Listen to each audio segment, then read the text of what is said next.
Telugu Desam Janasena Bharatiya Janata party యొక్క ఉమ్మడి అభ్యర్థిగా నేను కాకినాడ రూరల్ నామినేషన్ చేయడం జరిగింది.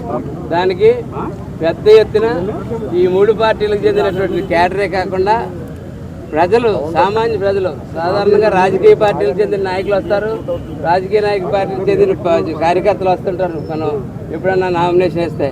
కానీ ఈసారి సామాన్య ప్రజలు భారీ ఎత్తున ఈ నామినేషన్లో పాల్గొనడం జరిగింది. ఈ నామినేషన్ మాకు సగం విజయంగా ఇవ్వాలనిపిస్తూ ఉంది. ఎందుకు ఇంత పెద్ద ఎత్తున సామాన్య ప్రజలు బయటకు వచ్చారు అంటే దాని అర్థం ఈ ప్రభుత్వాన్ని మార్చిపోతూ ఉన్నారని అర్థం చాలా క్లియర్గా కనపడుతూ ఉంది.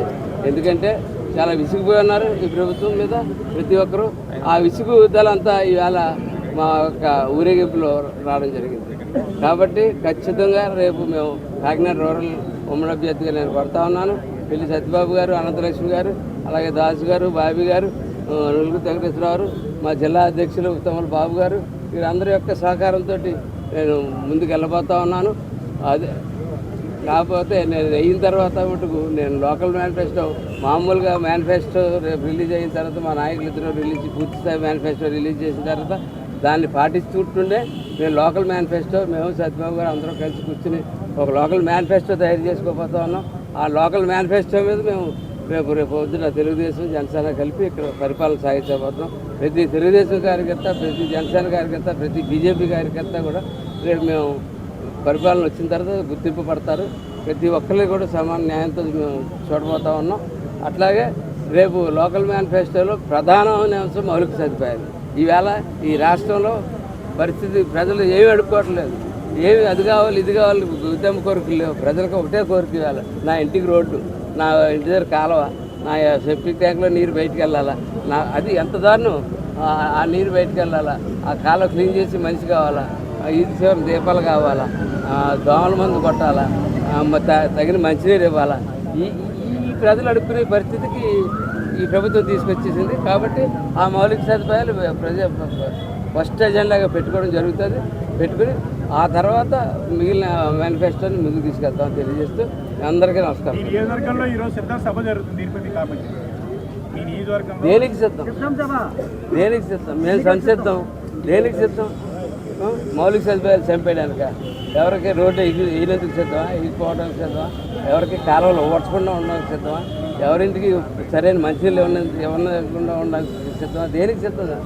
సిద్ధమని చెప్తా ఉన్నారు తప్ప ఇక మౌలిక సదుపాయాలు చేయమన్నాడు. ముందు మీరు రేపు వస్తారు కదా ప్రజలు దేనికి సిద్ధంగా ఉన్నారంటే చంద్రశేఖర్ రెడ్డి గారు, కన్నబాబు గారు, ఒకడు క్రూరంగా కనపడి వెళ్ళను, ఒకడేమో సౌమ్యంగా కనపడి వెళ్ళను. ఈ రెండు వీళ్ళలో కలిపి ఊరిలో ఎక్కడ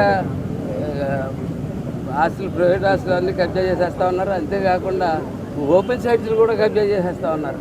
చాలా పెద్ద ఎత్తున గంజాయి అమ్మిస్తూ ఉన్నారు. ఇవన్నిటికీ సిద్ధం. అన్నిటికీ నేను కూడా సిద్ధమని చెప్పడానికి అతను వస్తాను. సార్, విద్యా వైద్యం ప్రధానంగా ఏది మీరు రోడ్లకు ఏర్లు అని చెప్తున్నారు.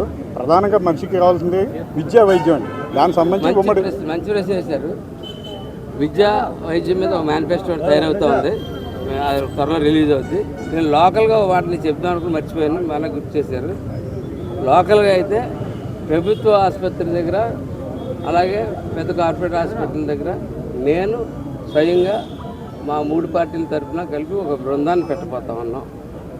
ఎవరికైనా సరే వైద్యం విషయంలో వెంటనే ఆ బృందం ఎవరైనా సరే మాకు ఫోన్ చేస్తే చాలు, ఆ బృందం అటెండ్ అయ్యి వాళ్ళు వైద్య విషయంలో కేర్ చేసుకుని దగ్గరుండి అక్కడ హాస్పిటల్ చూడడానికి మటుకు ప్రధానంగా వైద్య విషయంలో ఆ నిర్ణయం అయితే నాకు ఎప్పటి నుంచో నాటుకుపోయి ఉంది.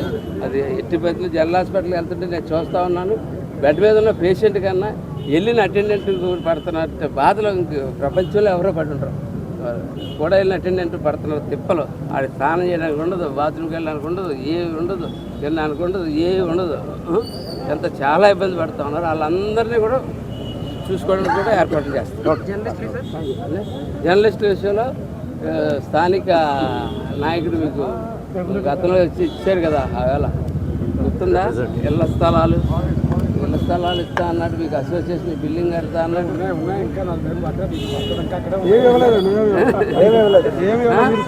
చాలా పెద్ద లిస్ట్ ఉండాలి. ఆ లిస్టు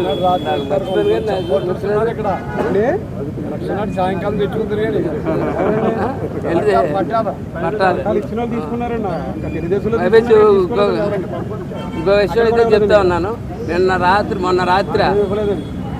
మొన్న రాత్రి కాకినాడలో పెద్ద ఎత్తున 100 కోట్ల రూపాయలు నకిలీ నోట్లు కాకినాడ ఊర్లోకి వచ్చాయి. బండూరు నుంచి పాస్ అయిపోయినట్టు జై భీమ్ అని రాసున్నటువంటి వెహికల్ దాని మీద వచ్చిన వెహికల్ ఇదే వెళ్ళిందో తెలియలేదు. దాన్ని చాలా ట్రేస్ చేసాము మా వాళ్ళు ఆగల రాత్రి, ఎక్కడ ట్రేస్ అవ్వలేదు. అది ఎక్కడో ఉంది. రేపు పెద్ద ఎత్తున నోట్లు పంచబోతా ఉన్నారు. అది ఒక్కసారి ఎవరన్నా డబ్బులు ఇస్తే ఈ బ్యాంకుకి పట్టుకెళ్ళి ఒకసారి చెక్ చేయించుకోండి. ఎవరన్నా సరే ఆఖరి రోజు ఇస్తే ఏం చేయలేం, కానీ అది ముందు ఇస్తే బ్యాంకుకి పట్టుకెళ్ళి ఒకసారి చెక్ చేసి చూసుకోవాల్సిందిగా ప్రతి ఒక్కరికి కోరుతాను. డబ్బులు అయితే తీసుకోండి, ఒకసారి చెక్ చేసుకోండి. ఎందుకంటే అవి మీ దగ్గర ఉంటే రేపు పొద్దుట ఈ ప్రభుత్వం వచ్చిన తర్వాత ఆ నోట్లతో మీ మీద కేసులు కడతారు. ఇల్లు అలాంటి రకాలు ఇల్లు. సార్ పిల్లలు ఫీజు రీఎంబర్స్మెంట్ 1 year నుంచి ఆడతలేదు.